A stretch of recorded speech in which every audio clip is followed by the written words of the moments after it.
Inspiratif hidup. Jangan jadikan kegagalan kemarin sebagai penghambat hari ini. Semangat untuk membuat hari esok lebih baik melalui hari ini. Episode 39. Cincin Bundar. Di kehidupan Zhang Ruochen sebelumnya, ia telah melihat harta karun yang disebut tas Purbasumi. Tas itu hanya berukuran sekepalan tangan, namun tas itu sanggup menyimpan gunung. Tas Purbasumi dikategorikan sebagai harta karun yang bernilai tinggi. Hanya terdapat 10 buah tas di daratan Kunlun. Itu dipercaya bahwa tas itu eksis sejak abad pertengahan dan pembuatnya adalah seorang biksu. Ada begitu banyak penempa senjata yang ingin membuat sesuatu yang seperti tas Purbasumi. Namun, tidak ada seorang pun dari mereka yang berhasil.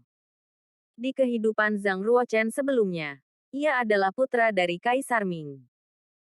Ia mendapatkan pendidikan tinggi dan memiliki pemahaman tentang dunia luar. Oleh karena itu, ia tahu bahwa tas Purbasumi benar-benar nyata.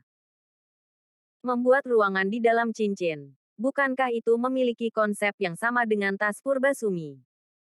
Zhang Ruochen terkejut ketika mengingat ini. Kucing hitam raksasa berkata, tas Purbasumi adalah sebuah harta karun ruang yang diciptakan oleh Biksu Suci Sumi. Aku yakin bahwa hanya tersisa beberapa tas saja di dunia sekarang ini. Tas itu sungguh barang yang bernilai tinggi. Aku tidak menyangka bahwa tas Purbasumi diciptakan oleh Biksu Suci Sumi. Baiklah, aku juga ingin membuat sebuah harta karun ruang dengan kapabilitasku sendiri. Zhang Ruochen sangat senang. Ia berpikir bahwa jika ia mampu membuat harta karun ruang, maka seiring berjalannya waktu, ia dapat menjual itu dengan harga yang mahal dan keuntungan darinya dapat digunakan untuk membeli pil-pil demi meningkatkan tingkat pengolahan bela diri miliknya. Ia mengambil dan menggenggam inskripsi pena erat-erat lalu mengalirkan tenaga chi miliknya. Inskripsi pena itu seketika mengeluarkan cahaya putih. Sebuah sinar cahaya putih menyala di ujung bagian atas pena dan masuk ke dalam sidik jari jempol. Zhang Ruochen menyimak apa yang terjadi pada inskripsi pena. Ia melihat bahwa inskripsi pena sedang menggambar dasar inskripsi ruang di sidik jari jempol miliknya.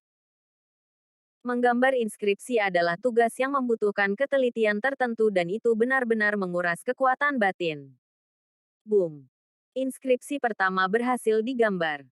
Zhang Ruochen tidak berhenti melainkan terus melanjutkannya. Tidak lama setelah itu, ia mampu menyelesaikan inskripsi kedua, inskripsi ketiga, keempat, kelima, keenam. Ketika Zhang Ruochen menyelesaikan 6 gambar inskripsi, terdapat satu lapis cahaya melingkar di permukaan sidik jari jempol miliknya. Sebuah inskripsi cahaya putih berpendar di sekitar jempolnya. Tidak butuh waktu yang lama. Lingkaran itu hilang seiring dengan pola yang diciptakan di jempol miliknya. Apakah aku berhasil? Zhang Ruochen bertanya ragu. Maka untuk membuktikannya, ia dengan segera menyalurkan tenaga chi ke sidik jari jempolnya. Dan di permukaan sidik jari, terdapat sebuah lingkaran cahaya inskripsi. Zhang Ruochen menyentuh lingkaran itu dan merasakan bahwa jarinya masuk ke dalam cincin. Oh, aku berhasil. Terdapat sebuah ruangan di dalam cincin ini dan memiliki ukuran 1 meter kubik. Dengan terciptanya cincin bundar, maka itu telah dibuat dengan 6 inskripsi yang mana benda tersebut masuk ke dalam senjata suci bela diri kelas 3. Kata Zhang Ruochen dengan bangga. Ia menjadi bangga karena ini adalah pertama kali baginya menciptakan cincin bundar dan berhasil membuatnya berfungsi dengan baik. Kucing hitam raksasa berkata, jangan dulu bangga dengan pencapaian kecilmu. Kau masih menguasai 6 dasar inskripsi ruang. Kau belum bisa menentukan besaran ukuran tuang ketika menciptakannya. Tunggu sampai kau berhasil menguasai 2 inskripsi yang tersisa. Inskripsi lentur dan inskripsi kaku. Maka ruangan yang kau ciptakan di dalam cincin bundar adalah lebih besar dari 1 meter kubik. Lebih jauh, apa yang kau lakukan adalah menciptakan inskripsi dari sidik jari jempol. Maka inskripsi itu tidak memiliki bentuk yang solid. Mungkin di sana masih terdapat beberapa cetakan yang kurang halus. Maka apa yang harus kau lakukan adalah seperti para penempa senjata pada umumnya. Dengan menempa cincin bundar itu dengan api, maka itu akan membentuk benda itu menjadi lebih halus dan solid. Namun, jika api yang kau gunakan terlalu panas maka kau juga dapat menghancurkan cincin bundar itu. Kata kucing hitam raksasa dengan intonasi bicara yang serius. Zhang Ruochen menganggukkan kepala. Aku mulai paham. Aku akan pergi ke Federasi Inskripsi dan meminjam peralatan menempa milik Zuoen.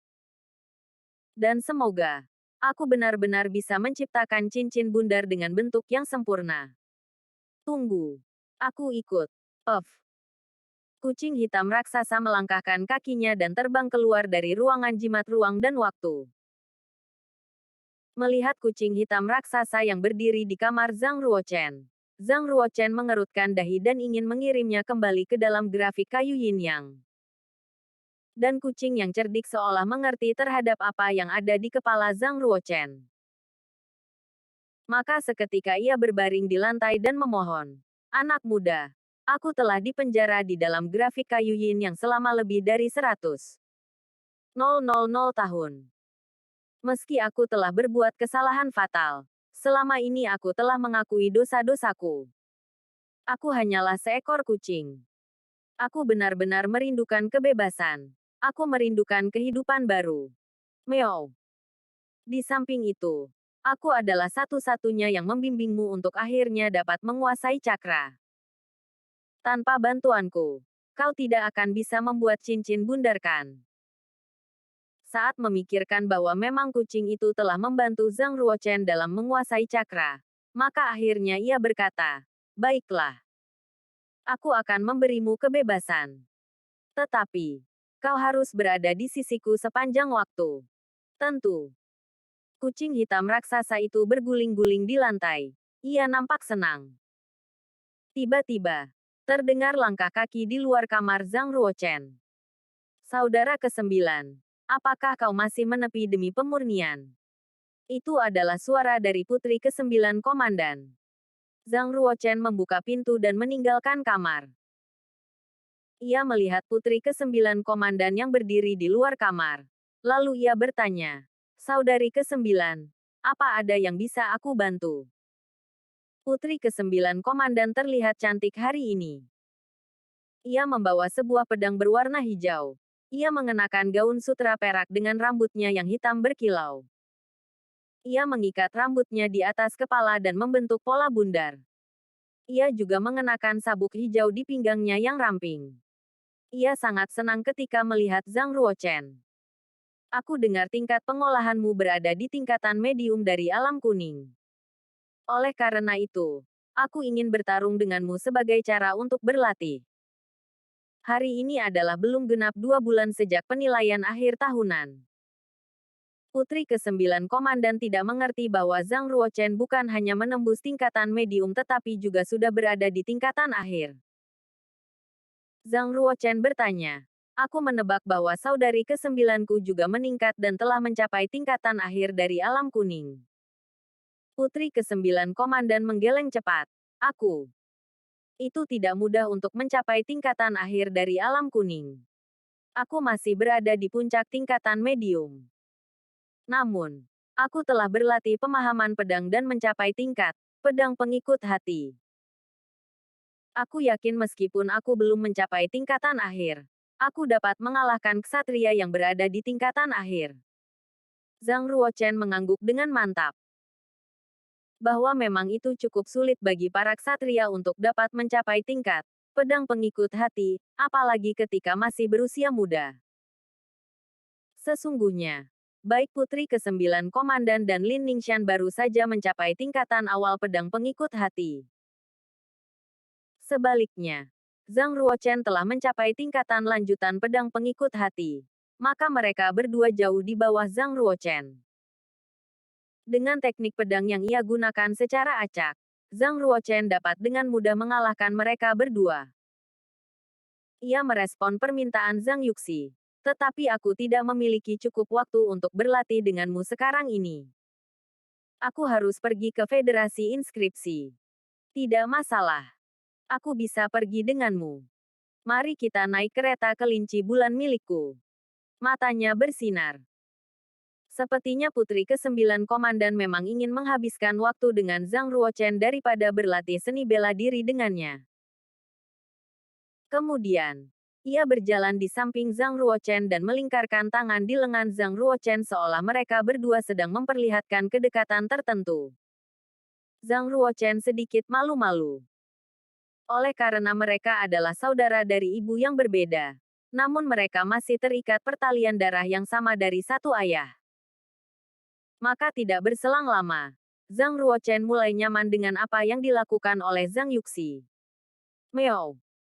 Kucing gemuk hitam keluar dari kamar Zhang Ruochen dan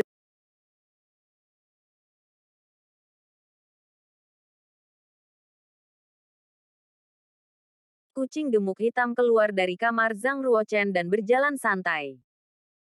Saat itu, ukuran kucing hitam tiba-tiba mengecil dibandingkan dengan ukuran sebelumnya. Hanya tetap, kucing itu masih terlihat lebih besar dari ukuran kucing normal. Saudara ke-9, kau punya kucing.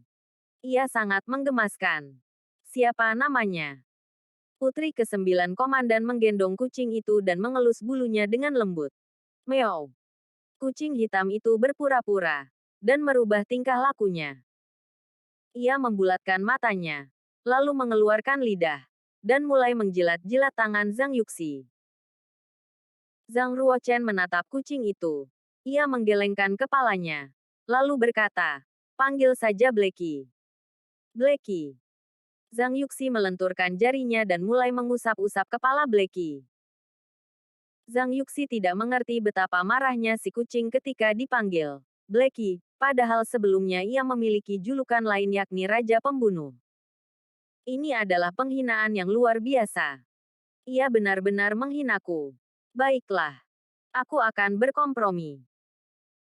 Karena jika sampai aku tidak bisa mengendalikan diriku, anak muda ini akan mengirimku kembali ke grafik kayu yin yang, ucap kucing hitam dalam hati. Dengan mengendarai kereta Putri ke-9 Komandan, Zhang Ruochen tiba di Federasi Inskripsi lagi. Ia meminjam peralatan menempa senjata dari Zuoen untuk dapat menempa dan memurnikan cincin bundar miliknya.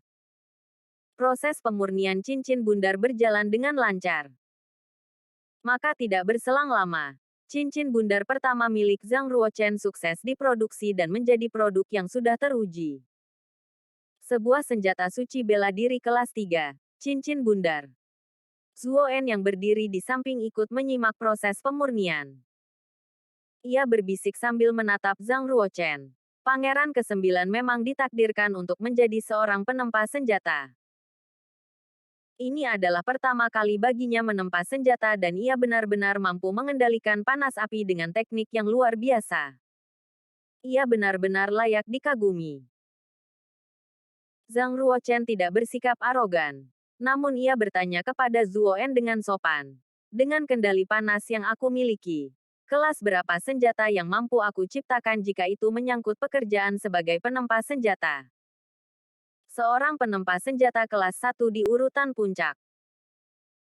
Zuoen menambahkan, tetap berhati-hati. Karena ini adalah pertama kalinya bagi Anda membuat senjata suci bela diri dan Anda telah menunjukkan semua talenta di sana.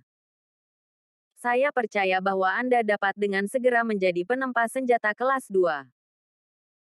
Menjadi seorang penempa senjata kelas 2 adalah sama halnya memiliki derajat yang superior di Yunwu Commandery. Lebih jauh, jika seorang penempa senjata ingin bertandang ke beberapa sekte tertentu atau para keluarga terhormat, maka mereka akan disambut dengan baik seperti seorang pastor, atau bahkan derajat yang lebih tinggi dan superior daripada seorang pastor biasa. Kekuatan batin saya telah setara dengan penempa senjata level 3. Namun, kendali saya perihal panas api masih belum maksimal. Oleh karena itu, saya masih belum berani beranjak dan masih menjadi seorang penempa senjata kelas 2. Kata Zuoen. Kekuatan batin dari para penempa senjata kelas 1 adalah antara level 15 sampai 20. Untuk penempa senjata kelas 2, maka itu berada di antara level 20 sampai 25. Untuk penempa senjata kelas 3, maka itu berkisar antara level 25 sampai 30. Dan yang terakhir, kekuatan batin untuk dapat menjadi penempa senjata kelas 4 adalah berkisar antara 30 sampai 35. Seorang master penempa senjata yang paling superior di Yunwu Commandery adalah Kong Tong. Ia adalah penempa senjata kelas 4. Tingkat kekuatan batin miliknya telah mencapai level 34 dan itulah sebabnya ia dipanggil sebagai seorang master kekuatan batin di Yunwu Commandery. Derajat miliknya di Yunwu Commandery adalah hampir sama dengan Komandan Pangeran Yunwu. Jika Komandan Pangeran Yunwu ingin memurnikan senjatanya, ia harus mengunjungi Kong Tong secara pribadi. Ia harus datang dan bernegosiasi dengan Kong Tong secara sama tinggi atau setara. Karena Kong Tong tidak hanya seorang penempa senjata level 4, tetapi juga ketua Federasi Inskripsi di Yunwu Commandery. Derajat miliknya benar-benar sangat tinggi. Zuo En bertanya dengan penasaran. Pangeran ke-9ku, sebenarnya apakah sidik jari jempol yang Anda tempa? Apakah itu semacam senjata suci bela diri tipe bertahan? Zhang Ruochen tersenyum dan berkata, "Baiklah, mari kita biarkan ini masih menjadi rahasia." Tidak berselang lama, Zhang Ruochen meninggalkan ruangan tempa. Ada sesuatu yang mengganggu di kepalanya, di mana ia juga ingin membeli sebuah peralatan menempa. Namun, Paviliun Kingxuan menjual peralatan menempa senjata yang paling baik di kota Yunwu. Jika Zhang Ruochen ingin berkunjung, maka ia tidak punya pilihan lain. Selain daripada ia akan kembali bertemu dengan nyonya cantik yang memiliki kemampuan merayu hati para pria. Qinya adalah wanita yang sangat centil, atraktif dan juga menggemaskan. Ia selalu berinisiatif untuk menggoda Zhang Ruochen. Qinya berpotensi membuatnya melakukan kejahatan. Maka memikirkan tentang itu selalu membuat Zhang Ruochen sakit kepala. Setelah bertemu dengan jenis wanita yang benar-benar menggoda seperti itu, ia ragu apakah ada pria yang dapat mengendalikan dirinya dan tidak didominasi oleh Qinya. Jika Yuxi pergi denganku, mungkin Nyonya dapat menjaga tingkah lakunya. Zhang Ruochen akhirnya mendapatkan ide untuk menjaga dirinya dari godaan memikat yang dimiliki oleh Qinya. Episode 40. Ketua Sekte Bulan Penyembah Setan. Ketika berjalan keluar dari ruangan tempa, Zhang Ruochen melihat putri ke-9 Komandan Zhang Yuxi dan San Xiangling. Mereka berdua adalah gadis idola Yunwu Commandery. Mereka terlihat cantik natural, menampilkan pesona yang menenangkan, juga menyenangkan. Pada saat itu, mereka sedang bermain dengan Blackie. "Blackie, aku tahu kau ingin bermain denganku kan?" kata putri ke-9 komandan dengan ceria. Di sisi lain, San Xiangling juga berbicara dengan Blackie. Suaranya lembut, bibir merahnya berkilau dan satu matanya mengedip. "Blackie, ayo kita pergi beli makanan yang paling enak di Commandery." Putri ke-9 komandan menarik telinga Blackie, sedangkan San Xiangling menarik ekornya. Mereka berdua saling tarik terhadap Blackie, seolah mereka akan membelah Blackie menjadi dua. Rasa sakit saat menjadi sebuah mainan bagi dua gadis cantik ini tidak bisa dijelaskan. Namun, Blackie lebih takut jikalau Zhang Ruochen akan mengirimnya kembali ke grafik kayu. Jika tidak, mungkin Blackie akan membunuh mereka berdua dan membalas apa yang mereka lakukan padanya. Ini benar-benar sinting. Aku pernah dikenal sebagai Raja Pembunuh. Sejak kapan aku jadi mainan gadis-gadis? Krik. Pintu besi ruangan tempat terbuka. Melihat Zhang Ruochen dan Zuo En berjalan keluar dari ruangan, putri ke-9 komandan dan San Xiangling melepaskan Blackie hampir dalam waktu yang bersamaan. Dalam hitungan detik, mereka kembali mengubah tingkah lakunya menjadi para gadis yang elegan. Putri ke-9 komandan dengan segera merapikan lengan baju dan gaunnya agar terlihat rapi dan elegan. Sedangkan San Xiangling mengurai rambut panjangnya. Ia menunjukkan sifat feminis dan figur menawan. Wuk. Blacky kehilangan pegangan. Ia jatuh ke tanah dan matanya berkunang-kunang. Tidak ada seorang pun yang sanggup membayangkan bahwa apa yang dilakukan oleh dua gadis tercantik Yunwu Commandery adalah sedang berebut kucing beberapa saat yang lalu. Apakah mereka berdua sedang memperebutkan seekor kucing? Faktanya adalah mereka berdua memang gadis yang benar-benar cantik. Setiap ksatria akan tersanjung ketika bertemu dengan mereka. Lebih-lebih, mereka rela jikalau sampai menghabiskan sumber daya yang mereka miliki, hanya untuk melihat kedua gadis ini tersenyum. Entah mereka berdua memang dua dari empat tercantik atau tidak, Zhang Ruochen sama sekali tidak mempermasalahkan itu. Saudari ke-9, tolong temani aku ke paviliun King Xuan. Aku perlu membeli sebuah peralatan menempa di sana. Tentu. Ayo. Dengan senang hati, putri ke-9 komandan langsung menggendong Blacky, yang tadinya terjatuh di lantai. Zhang Yuxi mengedipkan mata ke San Xiangling sebagai pertanda bahwa ia menang, entah memenangkan Blacky atau Zhang Ruochen. Yang mulia, saya juga harus pergi ke paviliun King Xuan. Bolehkah saya ikut bergabung? Suara San Xiangling sangat lembut, seolah memang ia ditakdirkan untuk selalu cantik seperti itu. Tentu, kenapa tidak?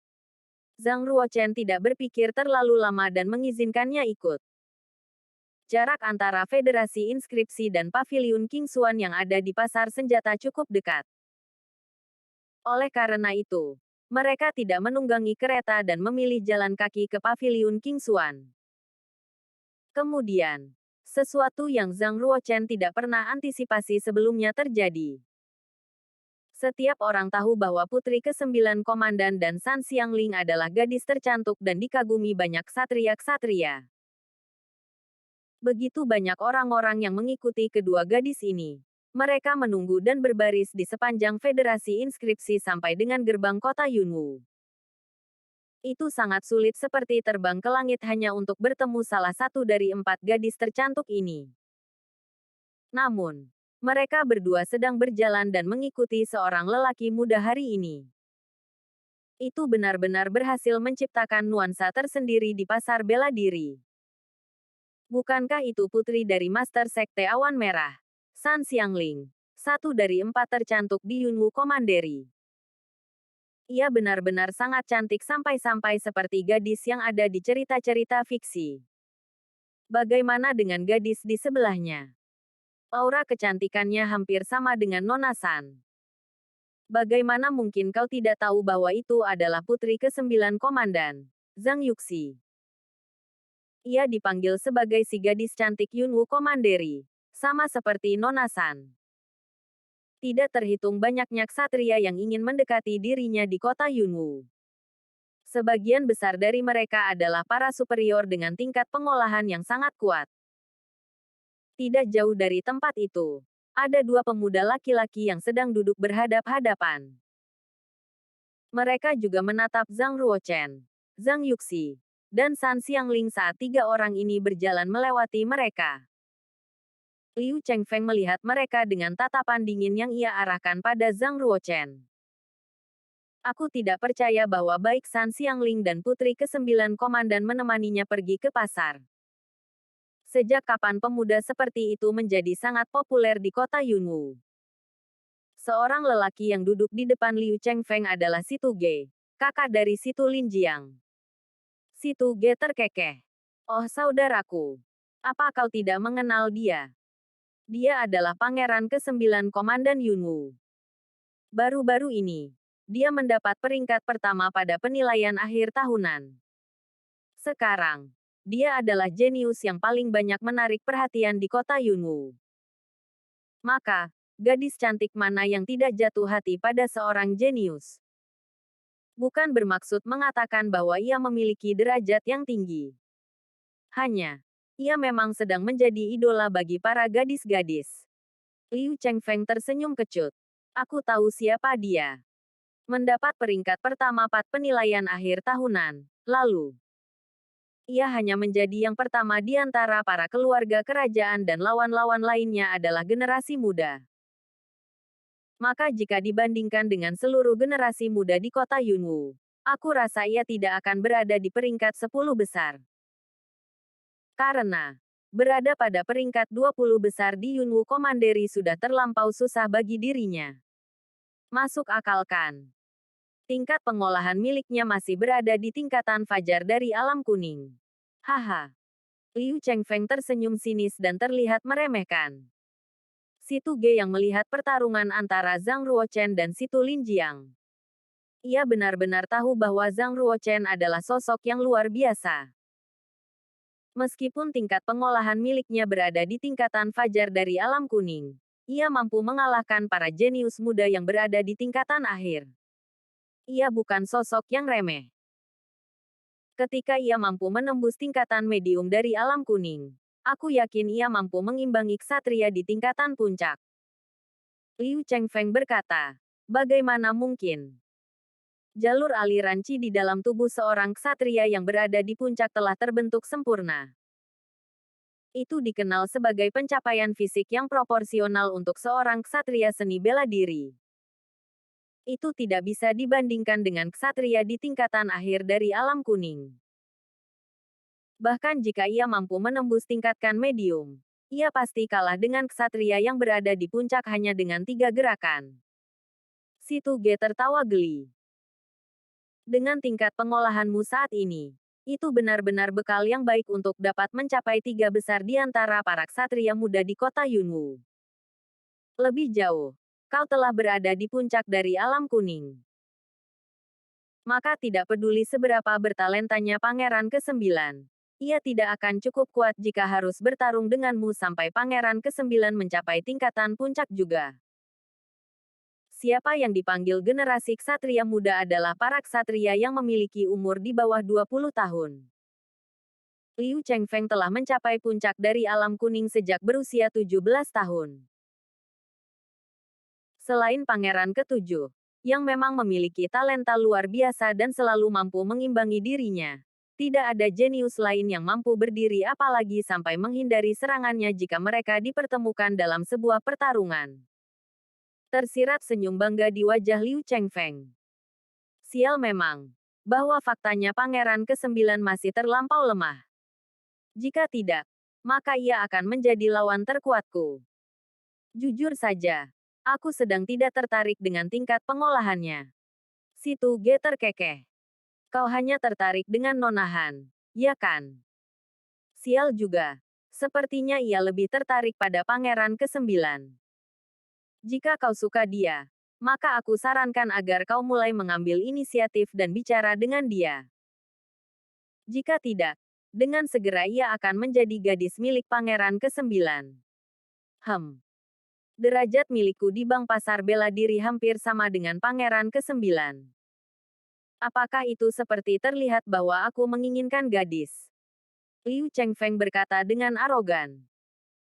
Liu Chuanshen, ayah dari Liu Chengfeng, adalah seorang kepala dari Bank Pasar Bela Diri di Yunwu Commandery. Bank Pasar Bela Diri secara keuangan sangat berkuasa dan sanggup membiayai beberapa ksatria tangguh. Liu Chuanshen memiliki kendali yang luas terhadap ekonomi di seluruh Yunwu Commandery. Menjadi anak dari Liu Chuanshen, Liu Chengfeng adalah juga seseorang yang terkenal di Yunwu Commandery. Jika ia benar mencintai San Xiangling, apa yang harus ia lakukan adalah mengatakan perasaannya kepada Master Sekte Awan Merah, yang tentunya akan merasa sangat senang untuk menikahkan putrinya dengan Liu Chengfeng. Karena itu akan memiliki manfaat yang luar biasa untuk keluarganya secara sosial ekonomi dengan Bank Pasar Bela Diri. Namun, Liu Chengfeng tidak ingin menikahi San Xiangling. Ia hanya ingin bermain-main dengan San Xiangling dan memperlakukannya seperti seorang pelacur. Dengan derajat dan talenta miliknya dalam seni bela diri, ia telah menemukan seseorang yang lebih unggul untuk dinikahi. Bagi Liu Chengfeng, San Xiangling hanyalah seorang putri master yang hanya perlu dicintai untuk satu malam saja. Setelah itu, ia pasti akan menendang San Xiangling dan tidak membutuhkannya lagi. Paviliun Kingsuan berlokasi di pasar senjata. Qinya telanjang dan tubuh mulusnya sedang berada di dalam sebuah kolam renang.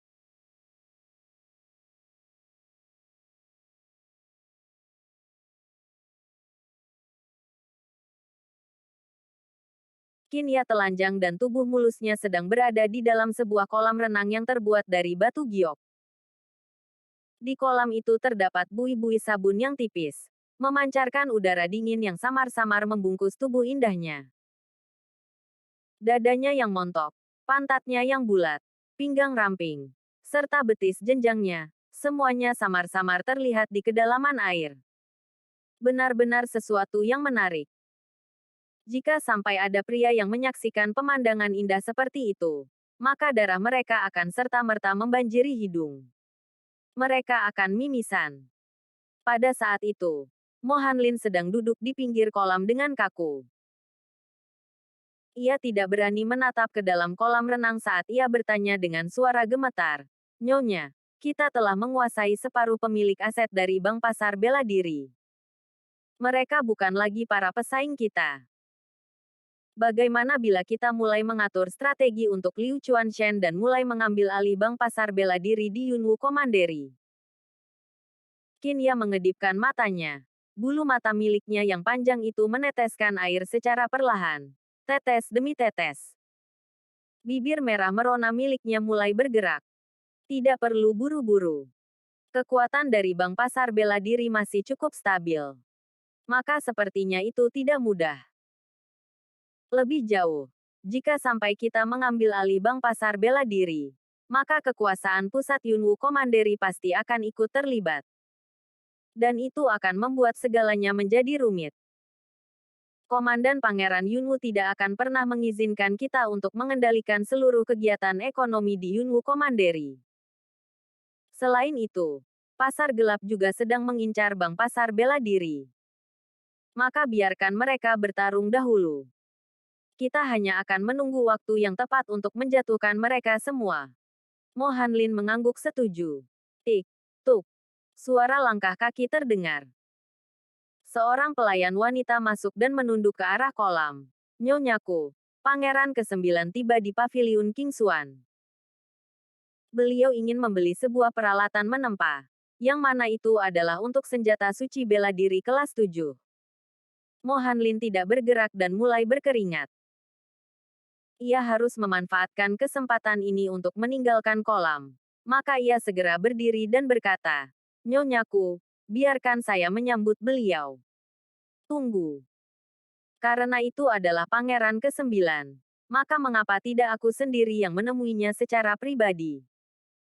Qinya memperlihatkan tatapan mata yang atraktif. Ia beranjak dari dalam kolam renang. Ia mengambil kain merah tipis lalu membungkus tubuh menggoda miliknya. Tetes air jatuh dari punggungnya yang putih dan hilang ditelan batu giok kolam. Zhang Ruochen adalah pria pertama yang sanggup menahan godaan Qinya. Kekuatan batin dan ketahanan mental miliknya benar-benar lebih tinggi jika dibandingkan orang-orang lain. Oleh karena itu, Qinya sangat tertarik dengan sosoknya. Lebih jauh, Qinya menduga bahwa ada seorang superior yang berdiri di belakang Zhang Ruochen. Jika tidak, itu sangat mustahil bagi Zhang Ruochen untuk mencapai tingkatan fajar dari alam kuning dalam kurun waktu 3 bulan. Terima kasih sudah mengikuti channel Wan dan Putra Orsia. Jangan lupa subscribe, like, and share. Tunggu episode selanjutnya. Salam silaturahim.